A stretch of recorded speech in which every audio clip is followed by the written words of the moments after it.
Well, welcome back. I'm Sheldon McLeod here on SaltWire. This is Thinking Out Loud. It's my platform, and I had a chance to speak this week about politics. The Nova Scotia spring sitting of the legislature wrapped up. A few bills were passed, or a few bills debated and discussed, including one about the end of abusive NDAs, or non-disclosure agreements. And it's something that, to be very blunt, was part of a presentation to the Mass Casualty inquiry here in Nova Scotia. You can read about this if you have a subscription. You go back in time to about a year ago, not quite a year ago.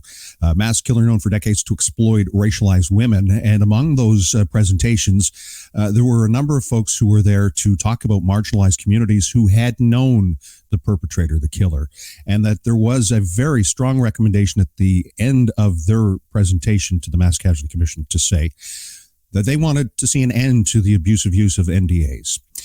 Kristina Fifield is here with us, and she is a trauma therapist with the Avalon Sexual Assault Centre. And it's a pleasure to meet you this way, and thank you very much for joining me. Thanks, Sheldon, for having me. First of all, your participation in the Mass Casualty Commission hearing. Tell us about the group that you were involved with and what it was that you focused on. Yeah, so I was in a coalition with Wellness Within and LEAF and Avalon Sexual Assault Centre. So our coalition really focused on the gender-based violence aspect of what was needed for the work of the commission. So we had legal counsel Erin Breen, who represented our three groups. And when the commission work started, what was becoming really obvious to us is, when things first started, that people were saying this is not a gender-based violence issue, that they were not seeing why the gender-based violence organizations should even be participants in the inquiry. And, we did a lot of work in trying to educate the media around Lisa Banfield and how the institutions, the systems were failing her, the victim blaming that was going on from the larger community, and different things that were showing up in some media, and the treatment of her through the RCMP and other systems that she was engaged with. So we felt that was important, really important, that we were taking a position with what we were seeing and what we were noticing through that process, and trying to educate the community as the public inquiry and the public proceedings started. And as leading up to her testifying at the commission back last, I believe, in July. We did some work with that. But the other thing that I think that our coalition did, we were taking a non-carceral approach to gender-based violence, intimate partner violence, and what was needed around intervention and prevention, and the cultural shift that's needed in regards to addressing gender-based violence, family violence, domestic violence, intimate partner violence. And I think that,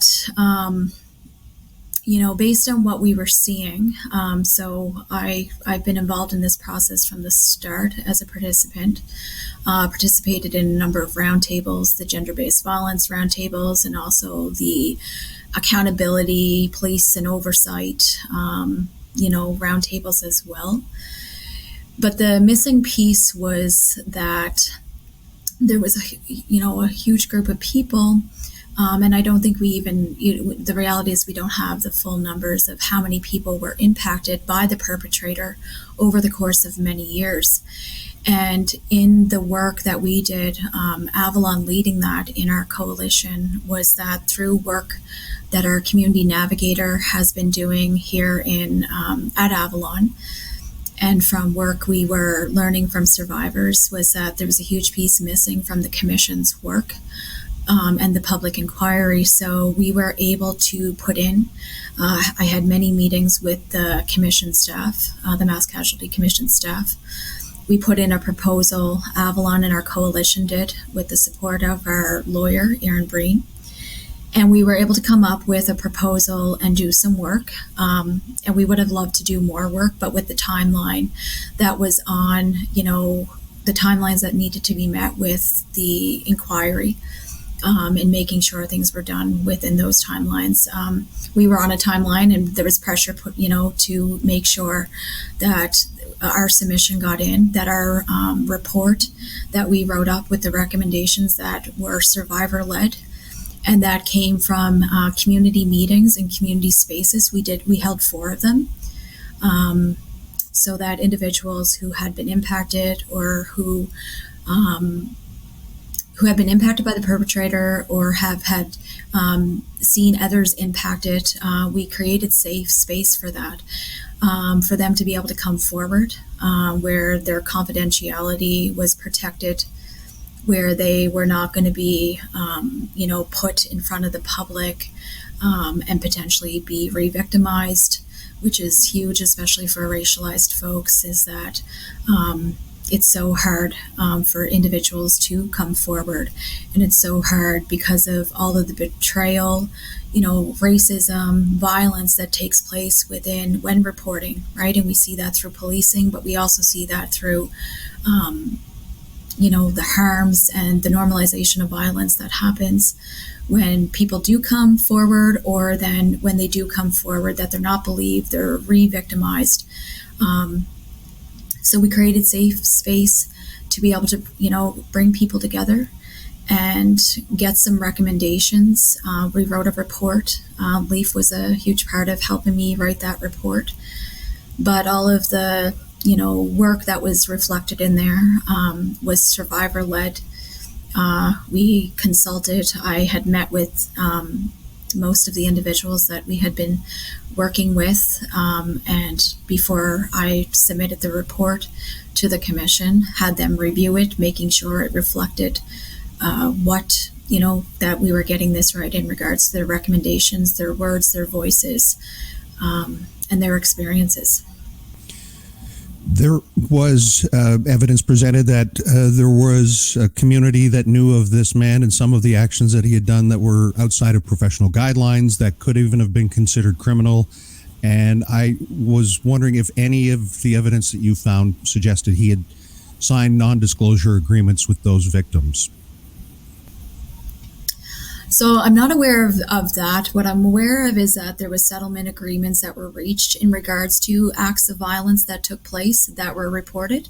And we were trying to figure out exactly what that looked like, but I don't have that information. But, whether it's non-disclosure agreements or confidentiality agreements, this, to me, they're both the same in that it's protecting perpetrators, right? So that when people, when acts of violence are happening, when settlement agreements are taking place, and, for individuals that attended these safe spaces, there was, in other experiences, it wasn't just about recommendations about the, regarding the perpetrator. It was around recommendations in their interactions and experiences with other professionals as well, and what was needed in regards to providing recommendations in dealing and addressing gender-based violence, and the use of non-disclosure agreements or these confidentiality agreements in settlement agreements, whether it's in the labor side of stuff, civil side of stuff, workplaces, employers using them, is that it's protecting perpetrators who are using violence. And these acts are criminal. And, but, oftentimes institutions, workplaces, organizations are protecting the individuals that are perpetrating violence and silencing survivors and victims. So that's why that recommendation was in there. And really important that when people do come forward, there's then pressure to silence them, making sure that they can't speak about what is taking place. So that was why it was included in our recommendations, and that came from Serbia. And I think it was very clear that there were people who were put in situations where they felt they just couldn't say anything, and they just removed themselves from that situation. And it wasn't until your research, your work, your safe spaces that came to light.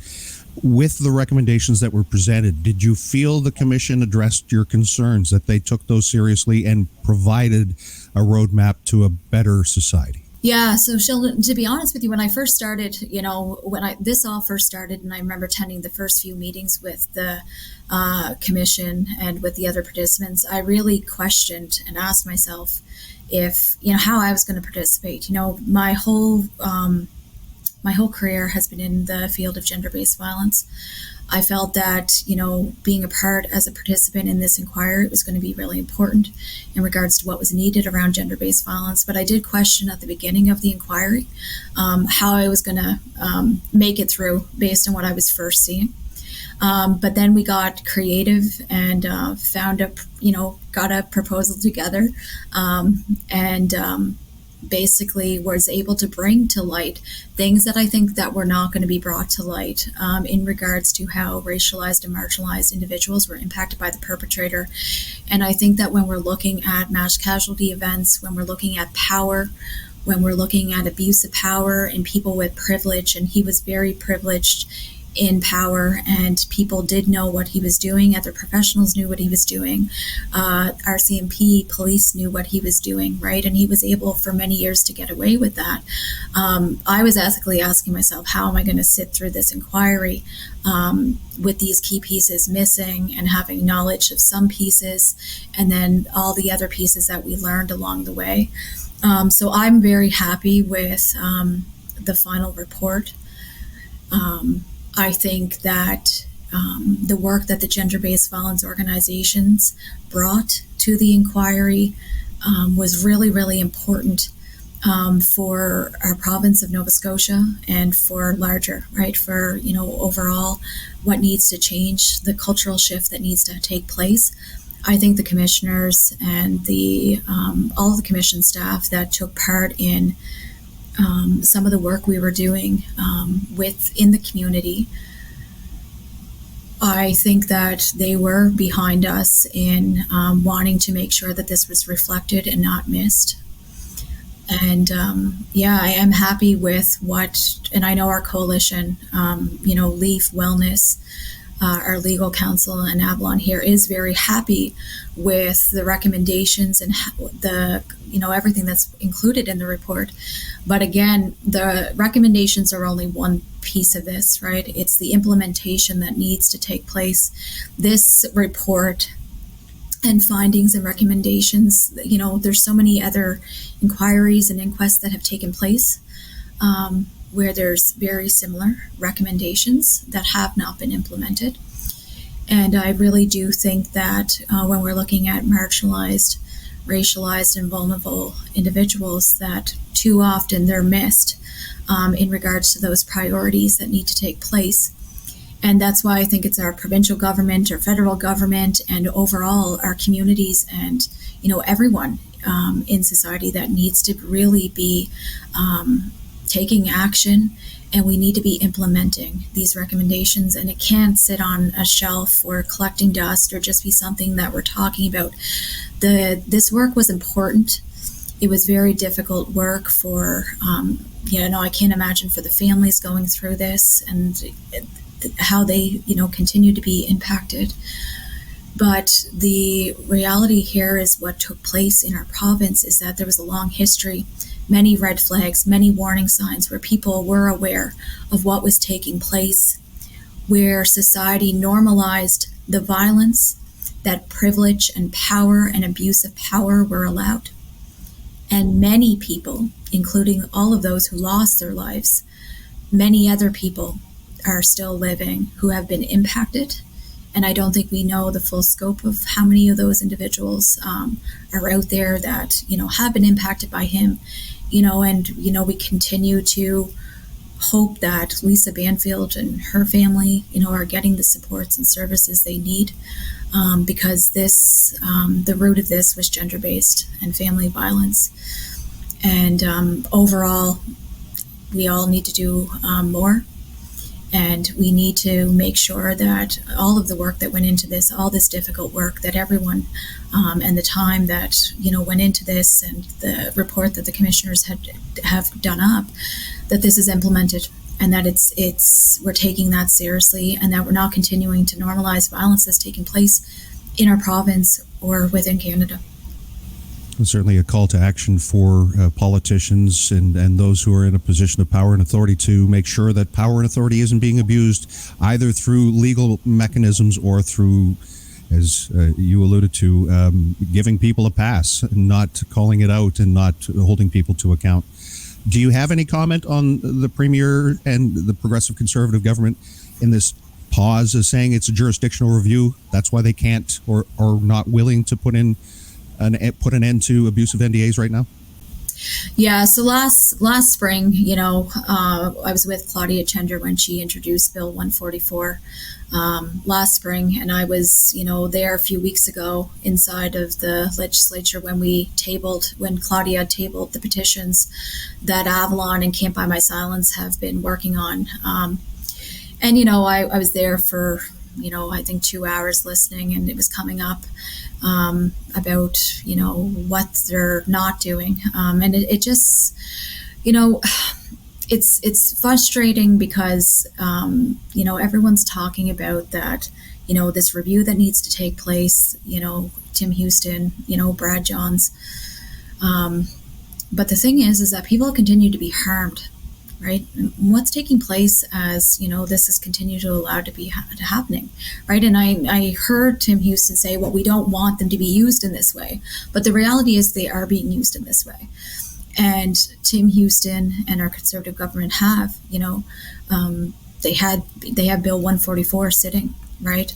And it has not been passed, and it hasn't been passed now in the spring session. And that's concerning. Right. And it's concerning, too, when we see, I know Justin Trudeau and Tim Houston were sitting a few rows behind me when the final report was released in Toronto a few weeks ago. Right. So if you're really invested and committed to what is needed here in our province, what is needed in Canada, what's needed to protect survivors and victims, and what is also needed to make sure that we're not normalizing violence, that we make sure that we're having systems and accountability for when violence is taking place.